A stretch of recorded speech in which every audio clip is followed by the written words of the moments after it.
The mess hall at Camp Lejeune smelled like government-issue chicken and institutional regret. August heat pressed through inadequate air conditioning, turning the space into something close to a sauna wrapped in concrete and fluorescent lighting. 140 Marines and sailors occupied tables bolted to linoleum that had seen 4 decades of boots and spilled food. Silverware scraped against trays. Conversations overlapped in that peculiar military white noise where individual words disappeared, but the rhythm of controlled chaos remained constant. Corporal Keller Briggs didn't whisper it. He spat the words across the room like ammunition designed to wound on impact. "Go back home, bitch!"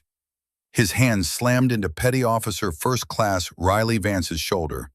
The force sent her stumbling forward into the table's edge. Her tray clattered to the floor. Baked chicken scattered, green beans rolled, white rice spread like shrapnel. The mess hall went silent. Not gradually, all at once, like someone had cut power to a machine that had been running for decades. Riley Vance stood there, 29 years old, lean as cable wire, with sun-darkened skin that spoke of time spent where shade was a luxury reserved for the dead. Her hands told stories if you knew the language. Scar tissue across knuckles, calluses in places that suggested intimacy with weapons and rough rope. A crescent-shaped mark on her left forearm that caught the harsh fluorescent light, surgical steel visible beneath healed tissue. Keller saw a sailor out of place, someone who wouldn't fight back. What he didn't see was the way her pupils dilated and contracted in a single breath. The way her eyes tracked every exit without moving her head. The way she cataloged every potential threat. 47 Marines, 18 sailors, 3 civilian contractors. She assessed which ones mattered. Her hands calculated angles and distances. Fork, tines up. Tray edge, aluminum composite, sharp if swung correctly. Chair leg if separated from base, 22 inches of leverage. She processed this in less than 2 seconds. Reflex. Muscle memory written so deep that conscious thought never entered the equation. Keller stood there, chest inflated, fists clenched, waiting for tears, waiting for her to run, waiting for validation that he mattered. Riley stood slowly, brushed rice off her Navy working uniform Type 3. The blue-gray digital pattern marked her as something other than Marine. Her hands didn't shake. Her breathing didn't change. She looked at Keller for exactly 3 seconds. Not long enough to seem like a challenge, not short enough to seem like fear, just evaluation, clinical. Then she turned and walked out, boots measured on tile, shoulders square, back straight. The kind of control that suggested violence wasn't foreign to her, just something she was actively choosing not to employ. The mess hall stayed quiet for 5 seconds. Then the noise returned, muted, subdued. Wrong. Across the room, Gunnery Sergeant Colton Reeves set down his coffee cup with more force than necessary. At 62, he'd seen enough Marines to recognize the real ones from the pretenders. He pulled his phone and typed a message to a number he didn't call often but never forgot. "We have a problem. The Vance girl. Mess hall incident. You need to see this." The response came in 30 seconds. "On my way." Lieutenant Commander James Thorne, retired, was 68 minutes away. He drove faster than traffic laws suggested was appropriate. Kingman, Arizona, 1998. Summer heat turned the high desert into something that could kill you if you weren't careful. Riley Vance was 16, wearing her father's old camouflage pants rolled at the ankles. Gideon Vance stood across from her in the dirt yard behind their double-wide trailer, smoking a Camel unfiltered. At 41, he still moved like a Marine. "Again," he said. His voice carried gravel and cigarettes and something broken that never quite healed after Beirut. Riley moved. Cross-step, elbow strike, hip throw. The practice dummy absorbed the impact and swung back. "Faster," Gideon said. "You're thinking.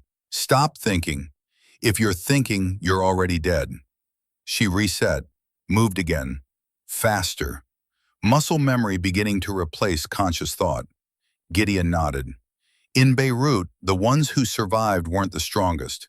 They were the ones who moved without thinking when the building came down. Pure reflex. He'd been 26 when the truck bomb hit the Marine barracks in Beirut, October 23, 1983. The explosion lifted the four-story building off its foundation and pancaked it into rubble. 220 Marines killed in a single moment. Gideon had been on patrol when it happened. Came back to find his unit buried under concrete and rebar. Spent 18 hours pulling bodies out. Most of them weren't whole. Riley's mother had left when Riley was 9. Just drove away one Tuesday morning and never came back. Left a note saying she couldn't handle the ghost he carried. After that, it was just the two of them. He taught her what he knew because it was the only language he spoke fluently. The Cold War taught us something the politicians never understood, Gideon said, crushing the cigarette under his boot. It's not about who has bigger weapons. It's about who can endure longer. Who can operate in shadows when the whole world is watching, but nobody's seeing? Riley nodded. She was 16. She didn't fully understand. Not yet. Gideon pulled a rifle from the trailer, M4 carbine, maintained with obsessive care. Field strip it, blindfolded, 60 seconds. The red bandana smelled like motor oil when he tied it around her eyes. Her hands knew the weapon better than her eyes did. Upper receiver. Pull the charging handle. Check the chamber. Always check the chamber, even when you're sure. Her fingers found components through memory. Bolt carrier group, buffer spring, lower receiver. Each piece had weight and texture and position. 53 seconds. She held up the completed weapon, still blindfolded. Gideon examined her work. Perfect. He almost smiled, but Beirut had taken that too. Your mother left because she couldn't handle what the war made me, he said. Some people aren't built for this. You are. I can see it. Question is whether you want it. Riley looked at the rifle in her hands. 16 years old, standing in the Arizona desert with a father who'd been broken by a war most Americans had already forgotten. I want it, she said. Then I'll teach you everything. Not because I want you to fight, because I want you to survive when fighting becomes necessary. By 18, Riley could outshoot most men at the local range, could navigate by stars, could hump a 60-pound pack through terrain that broke weaker people. She enlisted, Navy, not Marines, like Gideon instructed. Chose cryptologic technician, clearances, challenge, work that mattered. She spent 3 years doing signals intelligence work, learned to find patterns in communications intercepts. She was good, better than good. That was when they found her. 2 men showed up after a training evolution. Didn't give full names, just rank and department. The department was one of those alphabet combinations that meant nothing without proper clearance. They waited until she was alone. Night watch aboard the USS Michael Murphy, somewhere in the Mediterranean. She just identified a pattern 3 senior analysts had missed. Chatter indicating a planned attack on a diplomatic convoy in Benghazi. The men wore civilian clothes. One was maybe 40, lean and weathered. The other younger, eyes that never stopped moving. They had the look. Operators. You're good at finding things people don't want found, the older one said. Part of the job. We're looking for people who want to do work that matters. Work that will never appear in any official record. Work that will test every assumption you have about your own limits. She should have asked questions. Instead, she said, "When do I start?" The younger one smiled. "You already have." They called it the GHOST program. 47 women selected since 2015, 12 active at any given time. Female intelligence operators who could access places male operators couldn't. Could blend into populations where American military faces drew attention. Riley spent 6 years embedded with SEAL elements and Army Special Mission units, not analyzing signals from a safe room anymore. On the ground, in the dirt, in places where one mistake meant capture or death. She learned to breach doors, learned combat casualty care, learned to move, shoot, and communicate like someone whose life depended on it. Because it did. Helmand Province, Yemen. Black sites where interrogations happened without lawyers. She provided real-time intelligence support, translated documents, stood security during extractions, did whatever needed doing. The crescent scar on her left forearm came from Helmand. August 2021, Operation Sandstorm. A breaching charge that cooked off during an assault on a compound where time mattered more than safety margins. The shrapnel had torn through muscle and embedded in bone. Lieutenant Commander James Thorne had dug it out with a multi-tool while she bit down on a rifle strap. They'd held that compound for 72 hours against Taliban militia forces that should have overrun them in the first 12. Thorne was 55 then, a SEAL who looked 60 from accumulated weight of too many deployments. His father had been a SEAL during Desert Storm, had taught Jameson about old wars and new wars, about clear enemies versus shadows. Thorne taught Riley the same lessons.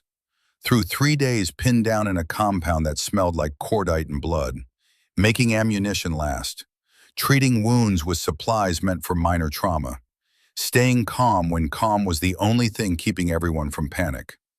All 5 of them made it out. The HVT made it out. The intelligence prevented an attack in Kabul that would have killed over 200 American personnel during the final withdrawal. On the 3rd day, when extraction finally came, Thorne pulled Riley aside. "You survived this," he said, voice rough from 3 days of shouting orders. "But surviving isn't enough. You need to figure out what you're going to do with the survival." He paused. "Promise me something. If you make it through this deployment, walk away when the time comes. Find your line and hold it. Don't become what the war wants to make you." She'd promised. 8 months after Helmand, Riley requested rotation out of the JSOC detachment. Done operating in places that didn't officially exist. Done being a weapon. They sanitized her service record, sent her to Camp Lejeune with a cover story about training liaison duties and instructions to keep her head down. The deal she made with herself was simple. Do administrative work. Don't draw attention. Don't use the training. Try to be normal until her 20 years were up. She'd made a promise in that Helmand compound. If she made it out, she'd try to live as something other than a weapon. Then Keller Briggs decided she needed to be put in her place.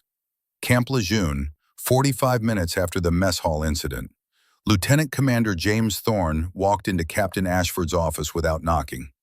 At 58, he moved with the economy of motion that came from 3 decades as a SEAL. His face was weathered, gray hair cut military short, eyes that evaluated everything. He wore civilian clothes, but something about his posture screamed military louder than any uniform could. Captain Garrett Ashford looked up. "Commander, that was fast." Reeves said it was important. Ashford gestured to a chair. Thorne sat. "Corporal Keller Briggs assaulted Petty Officer First Class Riley Vance in the mess hall at 1300 hours today," Ashford said. "Physical contact, verbal abuse, in front of approximately 140 witnesses." Thorne's expression didn't change, but something in his eyes hardened. "Riley kept her cover? Walked out without responding. Perfect discipline. But we have a problem. Keller needs to be educated. More than that, I received a call from JSOC this morning. They're concerned about Riley's presence here. Too many people asking questions. Her cover story doesn't hold up under scrutiny. She's too competent for a training liaison. Marines are starting to notice." Thorne absorbed this. They want her moved. They want her exposed. Controlled exposure. Use it as a teaching opportunity. Show the Marines what real operators look like, but do it officially, properly declassified. That compromises her. She's already compromised by Keller's assault. If he'd pushed harder, if she'd defended herself, questions would have been asked. Her real file would have been pulled. Ghost program gets exposed. 12 operators still deployed lose their covers. People die. Thorne understood the calculation. Sometimes individual operators got sacrificed for the mission. What's your plan? Ashford pulled a folder. 3-day field assessment, leadership evaluation, physical endurance, tactical problem solving, combat casualty care, decision-making under stress. Keller will volunteer because his ego won't let him back down. Riley participates as both evaluator and participant. You want to break him. I want to teach him. There's a difference.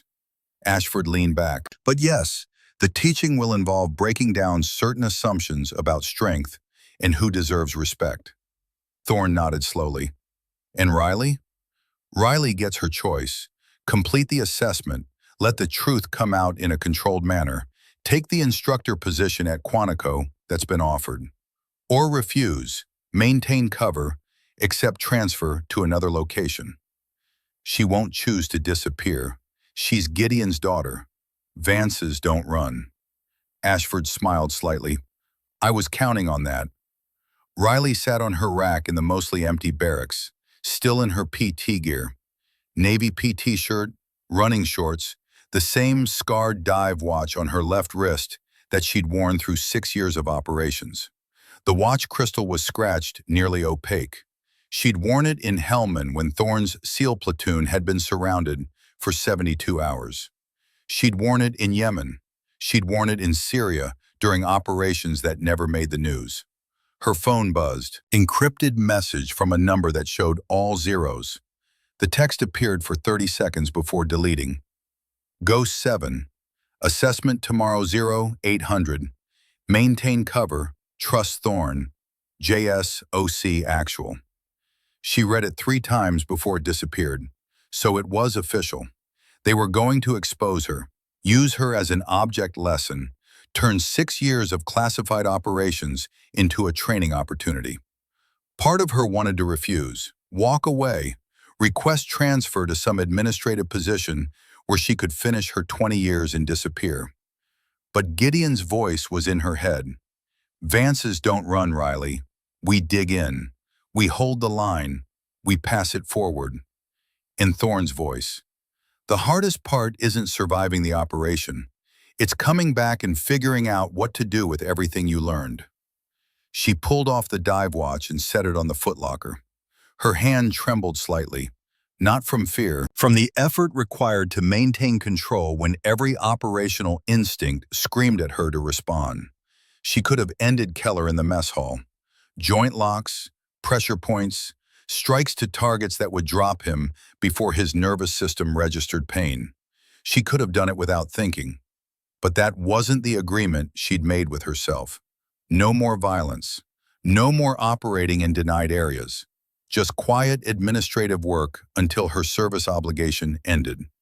Keller had destroyed that plan. One shove, one insult, and 6 years of careful cover maintenance were unraveling.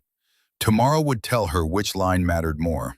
Tomorrow would show her whether the promise she'd made was real or just another lie she'd told herself to make the weight bearable. Tomorrow, Keller Briggs would learn what it meant to pick a fight with a ghost. Her phone buzzed again. Different number, one she recognized. Riley, I'm here.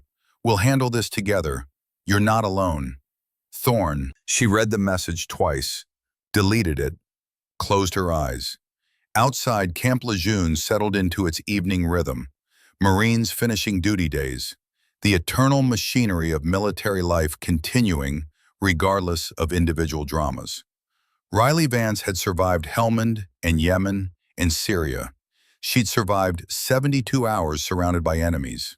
She'd survived losing Gideon to the slow death that PTSD delivered 40 years after Beirut. Tomorrow she'd survive Keller Briggs and whatever test Captain Ashford had designed. She'd survive because that's what Vances did. And maybe she'd figure out what came after survival. What you did when the war ended, but the warrior remained. She closed her eyes and let exhaustion take her. Tomorrow would come regardless of readiness.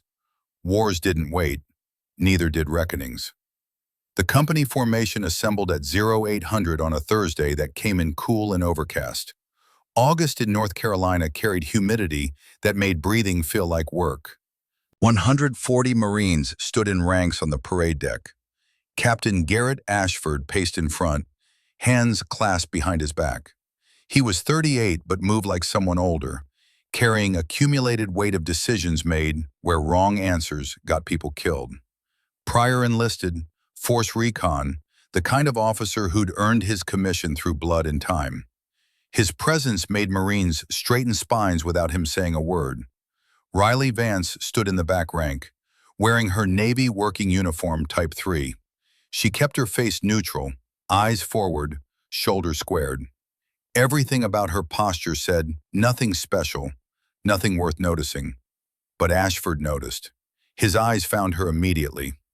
"Certain behaviors have come to my attention," Ashford said. His voice carried without being raised. "Behaviors that violate basic standards of discipline and respect. Behaviors that would get people killed in combat." The formation stayed silent. "Those behaviors will be addressed through immediate action, starting now." He paused. "We're conducting a compressed 3-day field assessment, leadership evaluation. You'll be tested on everything from land navigation to tactical decision-making under pressure, combat casualty care, small unit leadership, physical endurance, mental resilience."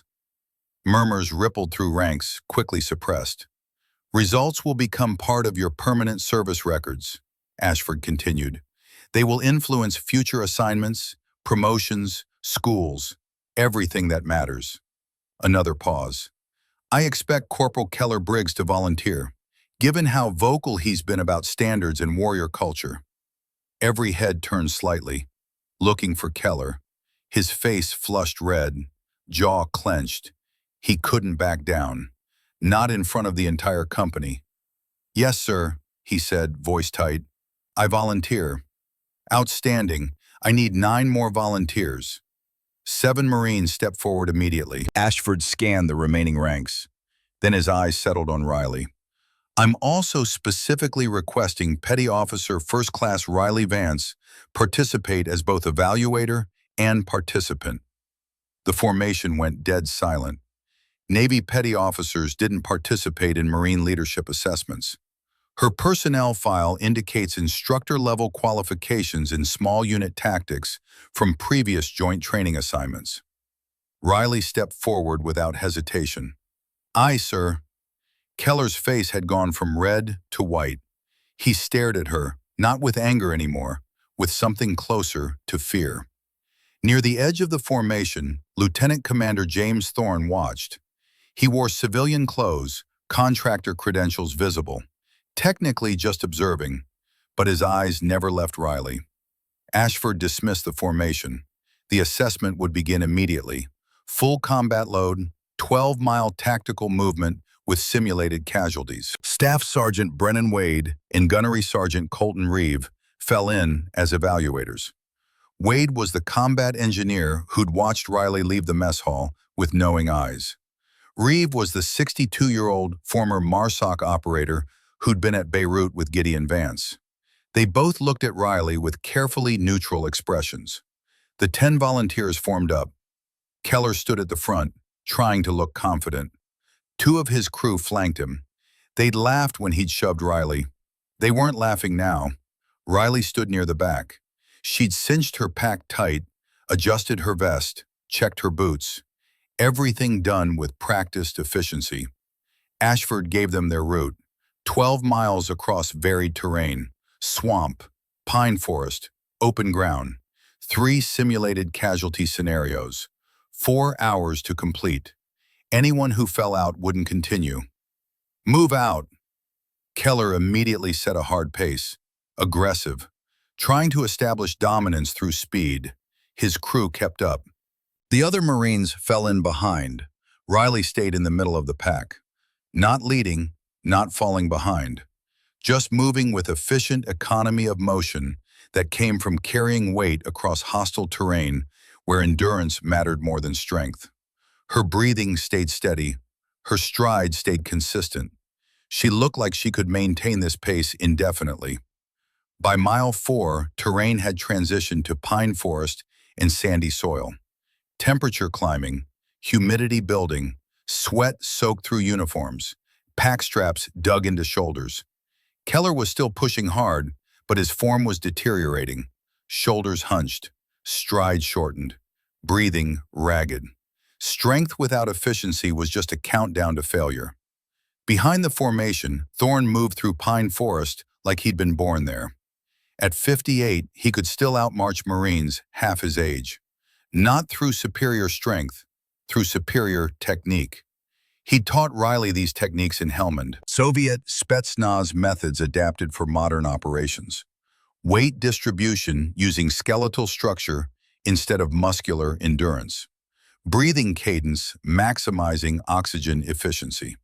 He watched her now and saw every lesson reflected in her movement. She'd surpassed him in some ways, refined the techniques through 6 years of continuous operations. But the foundation was his teaching. At mile 5, the first simulated casualty appeared. Staff Sergeant Wade stepped out wearing a red vest marked casualty.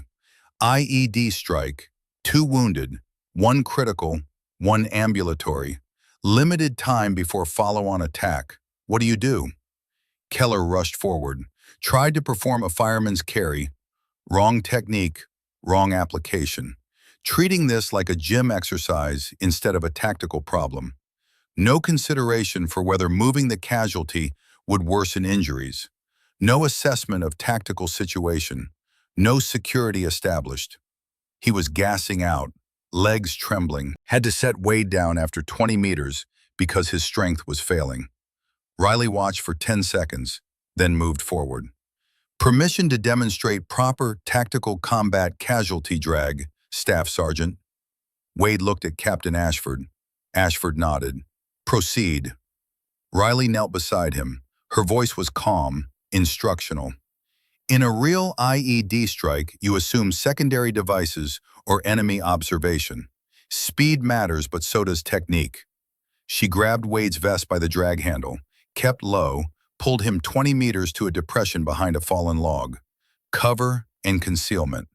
The whole movement took 15 seconds. Smooth, controlled, no wasted energy. Second priority is assessment. Check breathing, check massive hemorrhage, check for tension pneumothorax. In that order.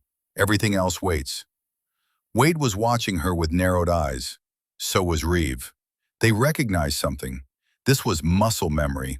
Operational experience that only came from doing it for real. From his position in the tree line, Thorne allowed himself a small smile.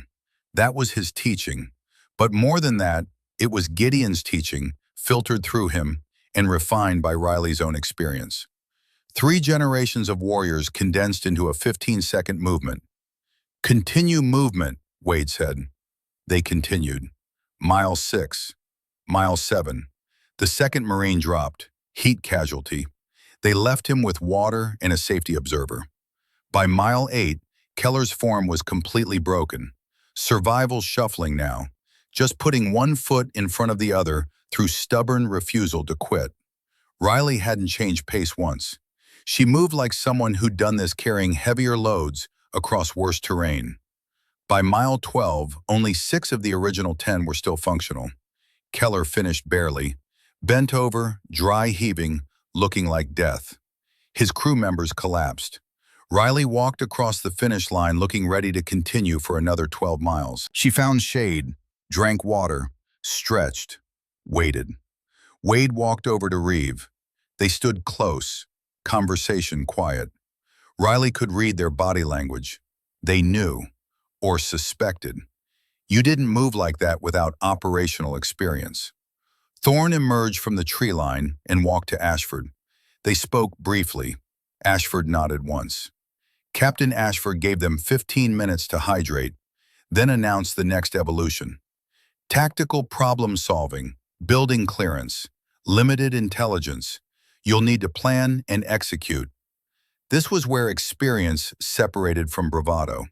Keller immediately tried to take charge, still breathing hard, trying to project authority. We need to move fast, speed and aggression. We rush the door. I go first. Everyone follows close. Flood the room. Overwhelm any threats through violence of action. It sounded like every military movie ever made. It would get everyone killed in 30 seconds if this was real. What about fatal funnels? One Marine asked. Lance Corporal Reed, young, smart enough to ask questions. What about them? Keller shot back. Doorways are fatal funnels. We stack up outside, we're bunched. One grenade kills everyone. We rush through, we're silhouetted. Easy targets. Keller waved him off. Speed negates that. We move too fast for them to react. Riley watched this disaster develop for 2 minutes. She could let it play out, let him fail. But something Gideon had taught her came back. You don't let people fail when failure gets them killed. May I make a recommendation, Staff Sergeant? She said, looking at Wade. Wade glanced at Ashford. Ashford nodded. Proceed, Petty Officer. Riley found clear dirt, used a stick to sketch the building layout. Her movements were precise, economical. The kind of precision that came from drawing these diagrams hundreds of times where plans mattered because lives depended on them. 4-man stack on the left side of the door. Not centered. Fatal funnel is here. She marked an X. Anyone standing there when the door opens is in the kill zone. She drew clean lines, precise angles. Her stick moved with certainty. Support by fire position here, elevated if possible. Overlapping fields of fire cover this angle and this angle. They can see the door, but they're not exposed to it. Thorne had stepped closer, close enough to watch Riley teaching the same doctrine he taught her in Helmand. Breach team enters in sequence, Riley continued. First man button hooks left. Second man button hooks right. Never cross the center of the doorway. That's the fatal funnel. You clear corners first. Weapons up. Verbal communication. Clear left. Clear right. Everyone knows the status. She referenced Marine Corps Warfighting Publication 3-35.3 from memory. Military operations on urbanized terrain. This is progressive clearing, room to hallway to next room. You maintain security throughout. You don't rush. You move with purpose, but you don't sacrifice security for speed because speed gets you killed. Gunnery Sergeant Reeve had moved closer. His face was carefully neutral, but something in his eyes suggested painful recognition. My father was at Beirut, Riley said quietly, still drawing. Force Recon, October 23, 1983. Gideon Vance.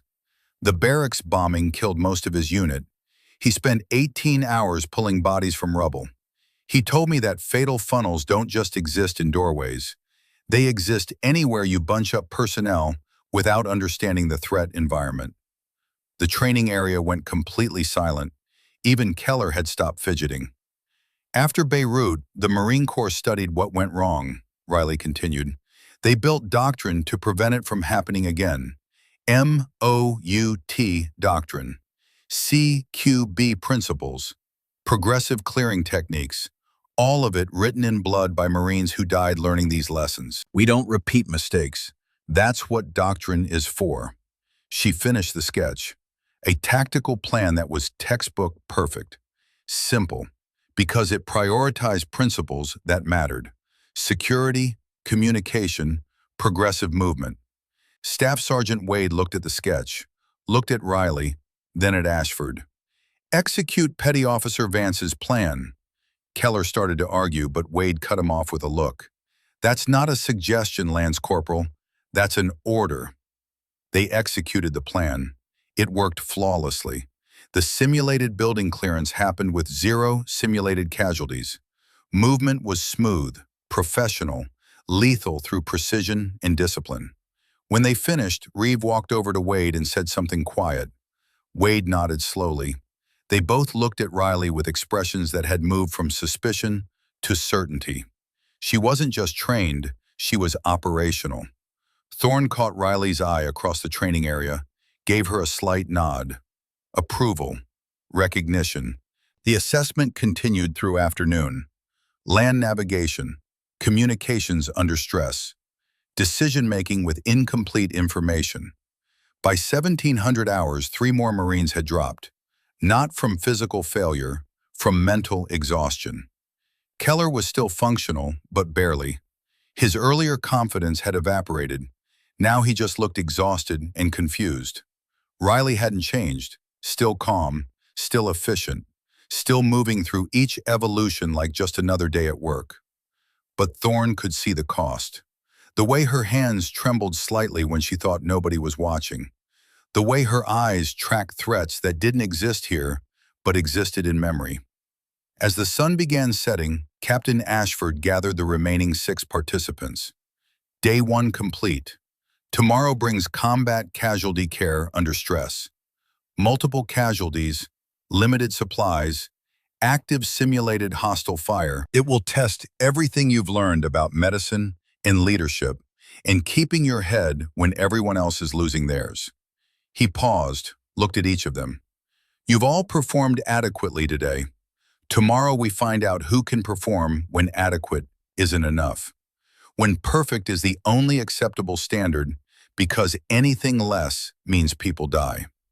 He dismissed them to barracks, told them to eat, hydrate, sleep. As the group dispersed, Thorne fell into step beside Riley. They walked in silence for a moment. You're doing fine, Thorne said quietly. Keller's breaking. That's the point. He needs to understand what he doesn't know before he can learn anything. Riley nodded. Gideon used to say the same thing. Break them down to component parts, then rebuild them correctly. Gideon was right. About a lot of things, Thorne paused. Tomorrow's going to be harder. Casualty care evolution. They're going to see techniques that aren't in the standard curriculum. Techniques you learned downrange. I know. Once they see that, questions get asked. The cover unravels. I know. JSOC wants it to unravel. Controlled exposure. Use me as a teaching tool. Thorne's jaw tightened. You deserve better than being a teaching tool. Maybe, but 12 operators are still deployed. If my exposure protects their covers, if my story teaches these Marines something that keeps them alive, then maybe it's worth it. They reached the barracks. Thorne stopped, turned to face her. Your father would be proud, not because you're a warrior, because you understand why warriors exist. To protect, to teach, to pass it forward. That's the hardest lesson. Riley managed a tired smile. You taught me that, in Helmand, during the 72 hours. I reminded you, Gideon taught you first. Thorne walked away. Riley stood in fading light outside the barracks. She could hear Marines inside, normal sounds of military life continuing. Tomorrow would bring the casualty care evolution. Tomorrow she'd show techniques that would reveal where she'd been and what she'd done. Tomorrow the ghost would become visible. But tonight she had a few more hours of anonymity. She walked inside, found her rack, lay down in gathering darkness, thought about Gideon in that Arizona desert, thought about Thorne in Helmand, thought about lessons learned in shadows. Outside, evening formation called Marines to attention. Commands given, commands followed.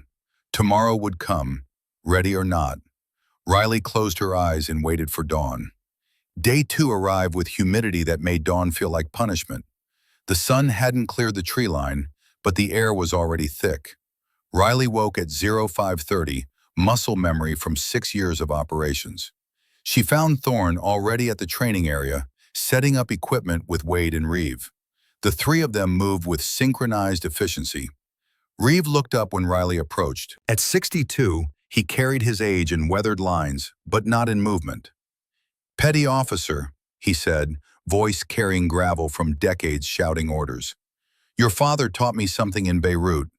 Said the difference between living and dying in an IED strike isn't speed.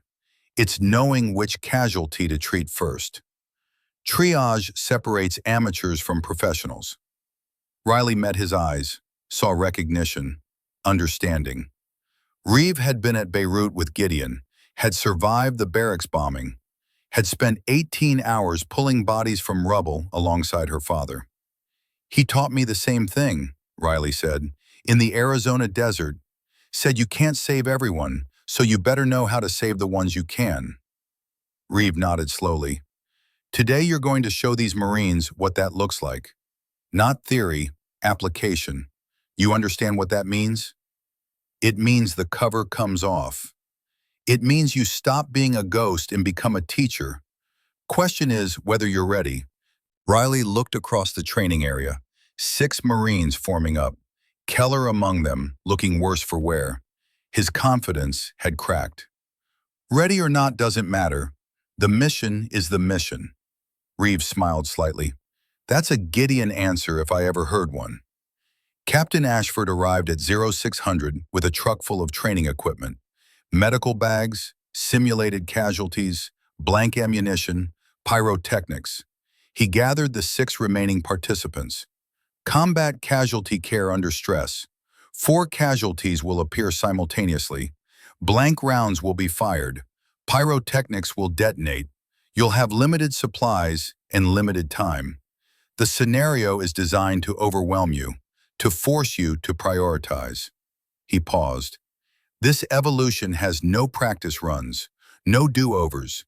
You get one chance to prove you can function when everything goes to hell. Petty Officer Vance will demonstrate proper technique first, then you'll execute. Questions? Nobody had questions, too exhausted to formulate them. The pyrotechnics detonated at 0630. The sound was massive, concussive, hitting your chest before your ears processed it. Smoke grenades filled the air. Blank rounds cracked overhead. 4 casualties appeared. Wade wore a vest marked sucking chest wound. Reeve had femoral artery bleed. 2 other Marines were marked traumatic amputation and head injury unconscious. Someone was screaming. Someone else was yelling contradictory orders. Intentional chaos. Vance, demonstrate. Ashford's voice cut through the noise. Riley moved. Not rushed, not panicked. Purposeful. She scanned all 4 casualties in 3 seconds. Assessed by injury severity, not proximity. Triage. She dropped beside Wade first, most immediately life-threatening. Her hands moved with practiced efficiency while she narrated. Tension pneumothorax, air trapped in chest cavity, collapses the lung, compresses the heart. Patient dies in minutes without treatment. She checked for tracheal deviation. Windpipe pushed to one side, indicating pressure building. Checked for distended neck veins, both present. Seal goes on during exhalation, creates one-way valve, air out, not in. She opened a chest seal package, positioned it perfectly. Monitor for these signs. Increased respiratory distress, worsening neck vein distension, decreased breath sounds. If pressure builds, you burp the seal. She demonstrated, lifting the bottom edge slightly. Release pressure, reseal. But then she did something not in the standard manual. A technique for treating chest wounds in confined spaces. A SEAL team-specific procedure used when you couldn't lay someone flat. She positioned Wade at a 45-degree angle, supporting his back with her knee, keeping the chest seal optimal while maintaining his airway. Seamless, efficient, the kind of refinement that only came from doing it for real. Thorne saw it. So did Reeve. They exchanged a glance. That wasn't classroom knowledge. That was downrange experience. Riley moved to the second casualty, Reeve with the femoral bleed. Her hands move faster now. Tourniquet goes here, high and tight on the thigh, above the wound, not on it. She twisted the windlass with controlled force. Tighten until bleeding stops. Yes, it hurts. He lives. She grabbed a marker, wrote on Reeve's forehead, the time. Marked, he has 2 hours before we worry about the limb. Life over limb, always. Third casualty, traumatic amputation. She checked the tourniquet, repositioned it higher, tightened it properly, pulled combat gauze. Pack the wound, direct pressure, don't be gentle, push until bleeding stops. Fourth casualty, head injury. She checked airway, breathing, circulation in rapid sequence. All adequate. Recovery position. Monitor responsiveness every 5 minutes. He's stable. These 3 weren't. The entire casualty treatment had taken 4 minutes. All 4 casualties stabilized. All critical interventions performed correctly. while blank rounds cracked and pyrotechnics detonated. But more than speed or technical proficiency, it was the way she moved. The confidence that came from having done this when casualties were real and bullets were real. Keller Briggs stood 20 feet away, watching. His face had gone pale. Something in his worldview was cracking. The realization that he'd assaulted someone who'd actually been there, who'd done things he only imagined. "Briggs, you're up," Ashford called. The casualties reset. New scenario, same chaos. Keller rushed forward, tried to treat the closest casualty instead of the most critical. Wrong priority. He fumbled with a chest seal, hands shaking. He failed, not completely but enough. One casualty marked as preventable death. Another marked as critical condition that could have been stable. The other Marines took their turns. Some did better than Keller.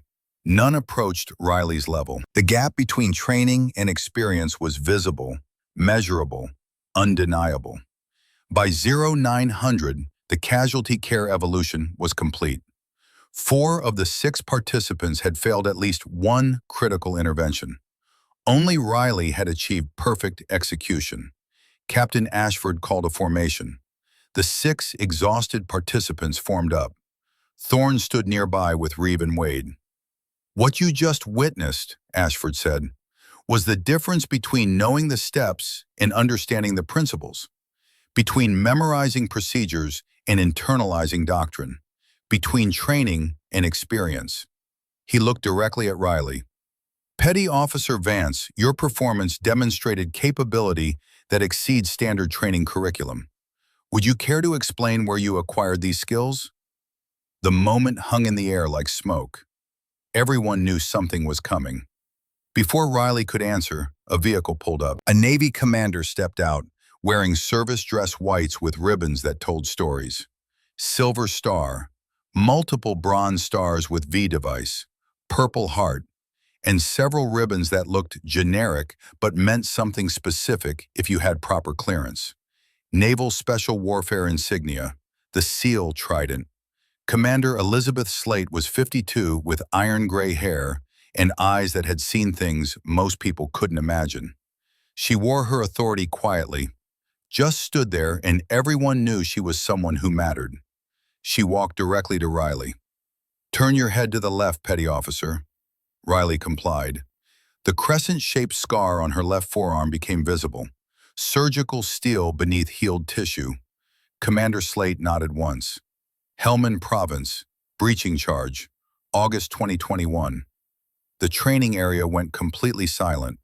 Slate turned to address the group. "I'm going to tell you about an operation that was classified until recently, but has now been cleared for training discussion purposes."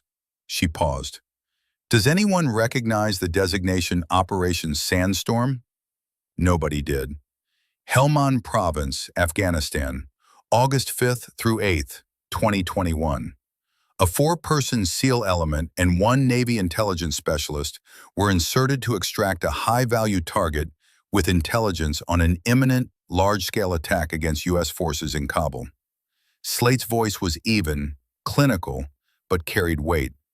The mission was compromised within the first 6 hours. Local Taliban militia forces, approximately 80 fighters with intimate terrain knowledge and superior numbers, surrounded the compound and cut off all extraction routes. The team held defensive positions for 72 hours against numerically superior forces.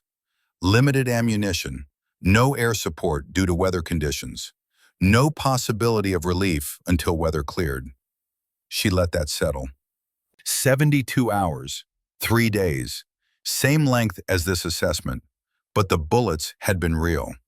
All 5 operators survived. The high-value target was successfully extracted on the 4th day. The intelligence prevented an attack that would have killed over 200 American personnel in Kabul during the final withdrawal operations in late August 2021.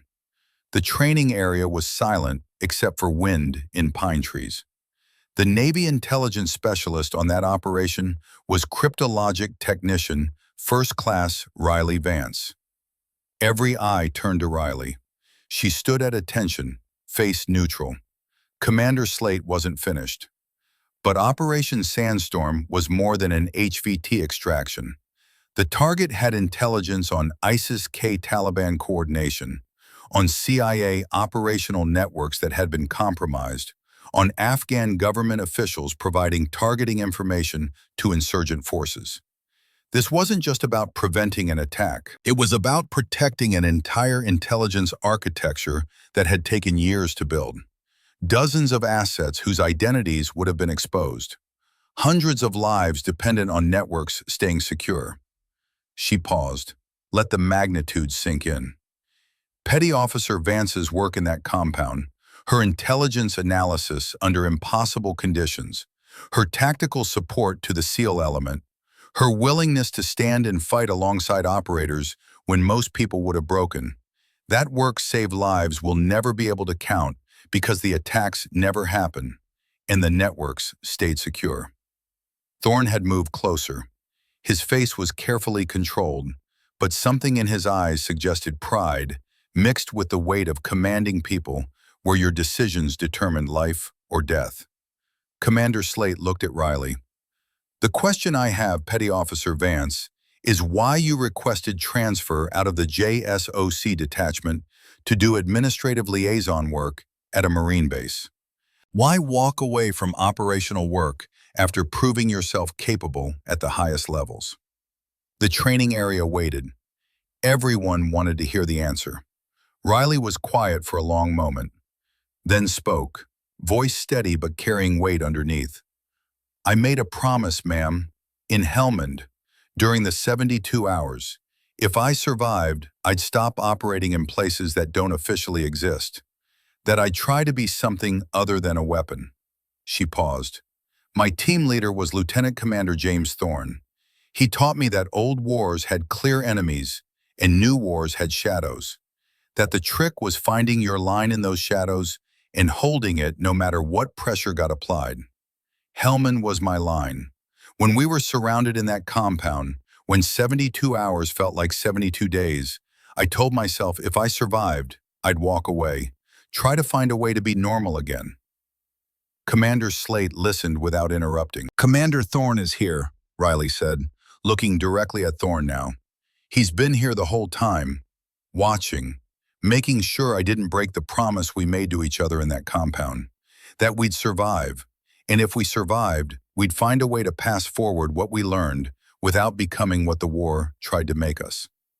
Thorne stepped forward, moved from observer to participant. He looked at Riley with an expression that carried 30 years of leading men in combat. Petty Officer Vance is correct, Thorne said, his voice carrying authority earned through action. I commanded the SEAL element during Operation Sandstorm. Riley was attached as intelligence specialist, but that designation doesn't capture what she actually did during those 72 hours. He turned to address the Marines directly. She treated casualties under fire using techniques I'd taught her, but she'd refined through her own experience. She helped plan defensive positions because 4 SEALs couldn't cover all angles. She stood security during the worst hours when ammunition was running low and every sound outside meant another assault was coming. She did whatever needed doing because missions don't succeed through specialization. They succeed through people willing to do everything. Keller made a sound, not quite a word, just air escaping from lungs that had forgotten how to breathe. The full weight of what he'd done was becoming clear. Commander Slate turned back to Riley. Which brings me to why I'm really here, Petty Officer. You were part of a special access program within JSOC. We call it the Ghost Program. Wade straightened. So did several watching Marines. They'd heard rumors. Everyone in the special operations community had heard whispers about female operators who could go places male operators couldn't.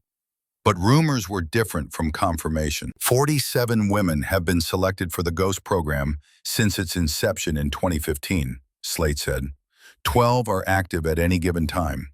They embed with SEAL teams and Army Special Mission Units across denied areas.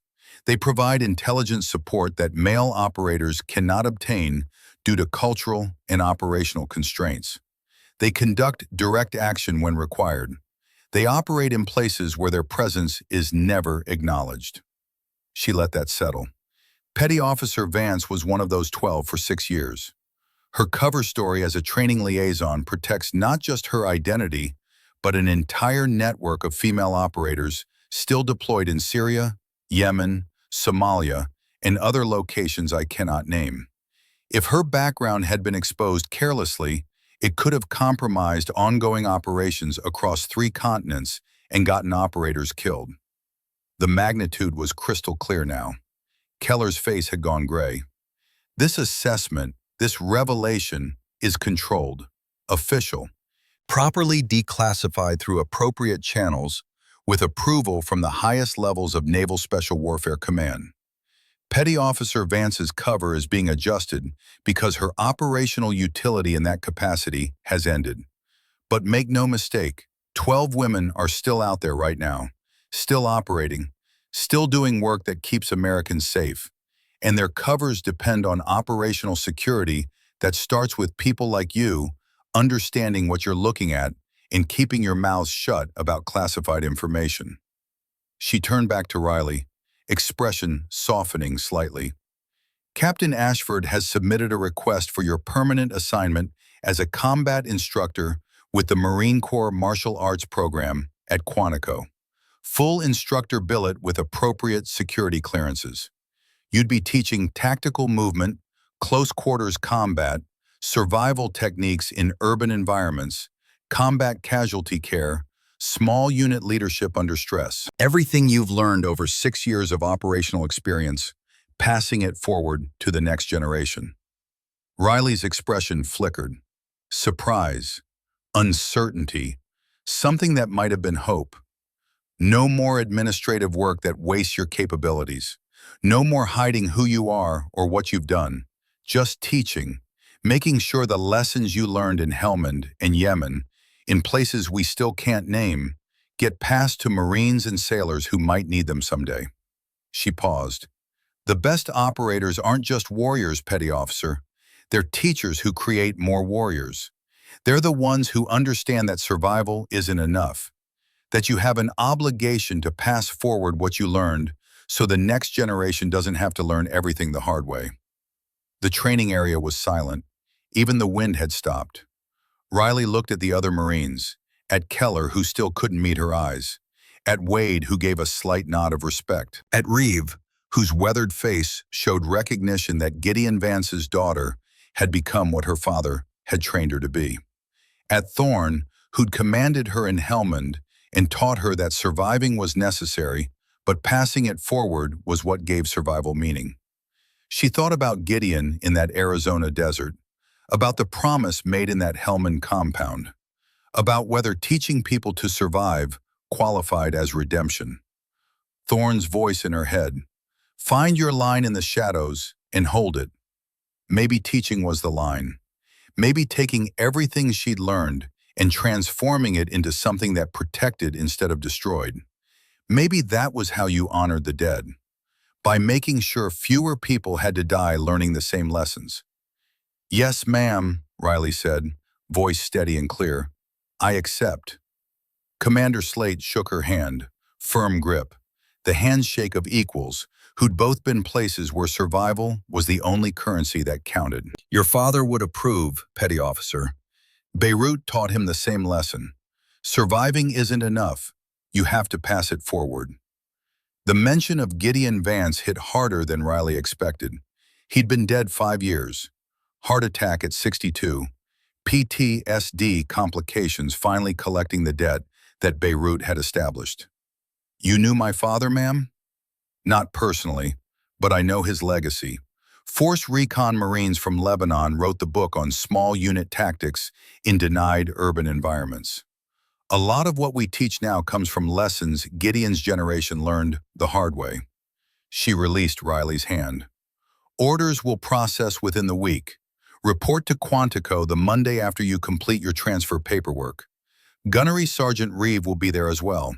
He's been teaching at Quantico for 2 years now. Seems fitting that Gideon's daughter and Gideon's Marine will teach the next generation together.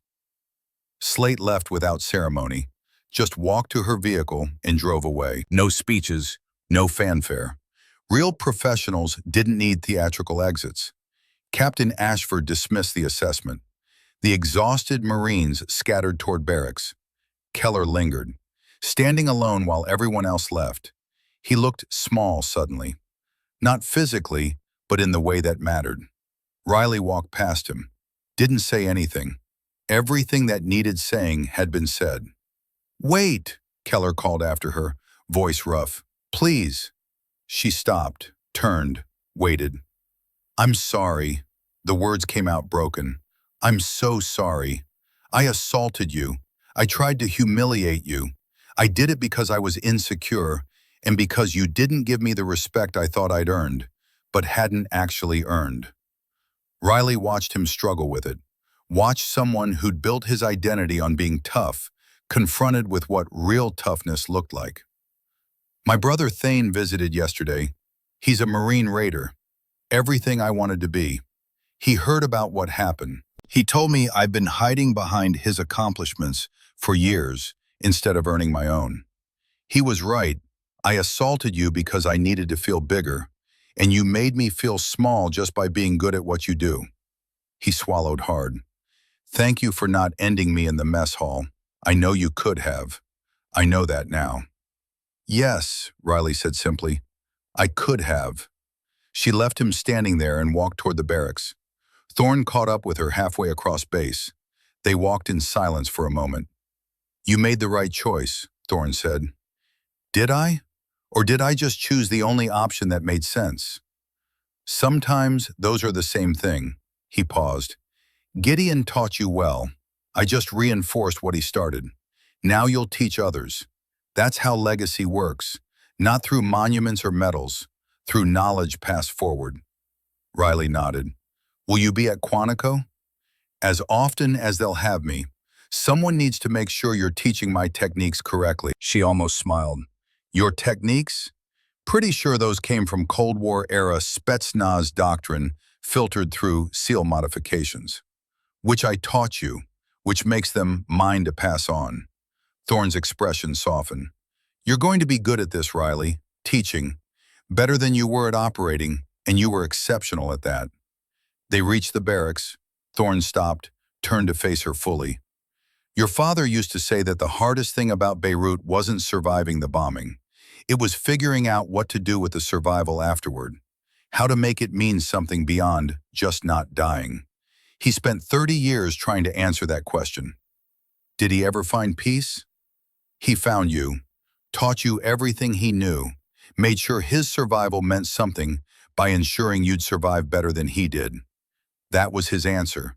Now you get to find yours." Thorne walked away. Riley stood in afternoon sunlight outside barracks that would soon be part of her past. Tomorrow she'd begin becoming someone new. Not a ghost, not a weapon, a teacher, a guardian. Inside the barracks, she found an envelope on her rack, plain manila. Inside was a handwritten note on notebook paper that had been folded and unfolded multiple times. "Petty Officer Vance, my brother Thane explained what Marine Raiders actually are and what I'm not.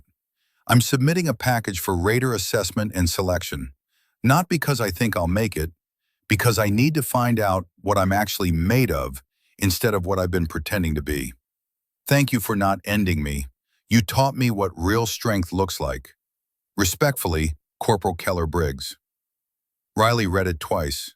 She didn't need his apology, but she respected that he'd written it, respected that he was willing to be tested. She folded the note carefully, filed it with her personal effects. Wouldn't respond, but wouldn't discard it either. 6 months passed. Quantico in winter carried a different quality than North Carolina humidity. Cold and wet, the kind that seeped into bones. But the training continued regardless because combat didn't pause for discomfort. Riley's first class had graduated, 23 Lance Corporals, now qualified combat instructors themselves. Some had already deployed. Letters had arrived. "Your training saved my Marine's life in a firefight outside Kandahar. The casualty care techniques you taught, we used them exactly as you demonstrated. Everyone survived. Thank you." Her office was small, Spartan. 2 photographs on the wall. The first showed Operation Sandstorm Team, August 2021. 5 operators covered in dust and blood and exhaustion. Thorne's arm around Riley's shoulders, his face showing relief and pride and the weight of leadership that never got lighter. Caption in her handwriting, "Promise kept, Commander. Legacy continues." The second showed a young Force Recon Marine, 26 years old, standing in Beirut, Lebanon, 1983. Gideon Vance before the barracks bombing, before the 18 hours pulling bodies, before the PTSD that would shadow him for 40 years. Reeve had placed it there with a note, "Your father's line. You're holding it." Riley sat at the desk reviewing lesson plans for tomorrow's class. New group of Lance Corporals, 25 this time. Same eager faces, same confidence born from not yet understanding what they were training for. The dive watch on her wrist caught afternoon light. The crystal was still scratched, nearly opaque, but the light refracted differently now, not reminding her of what she'd survived, reminding her of what she was building, of lives saved through knowledge passed forward. Her phone buzzed. Text from Wade. Keller made it through Raider selection. Barely. Broken down first week. Rebuilt from foundation. Different person now. Thane reports he's learning fast. Says little. Works hard. Long way to go, but earning it. Thought you'd want to know. Riley read it twice. Typed a short response. Good. Everyone deserves a chance to become who they're supposed to be. Another message arrived. Unknown number. Petty Officer Vance, thank you for not ending me in the mess hall. You taught me more than any training ever could. Semper Fi, Corporal Briggs, Marine Raider Regiment. She didn't respond, just acknowledged it internally. Some things didn't need responses. The sun was setting over Quantico, winter light turning pine trees into silhouettes. Tomorrow would bring another class, more Lance Corporals, more opportunities to pass forward what had been passed to her. The ghost had become a guardian. The weapon had become a teacher. And in the quiet halls of Quantico, Riley Vance taught the next generation how to survive the shadows she'd left behind.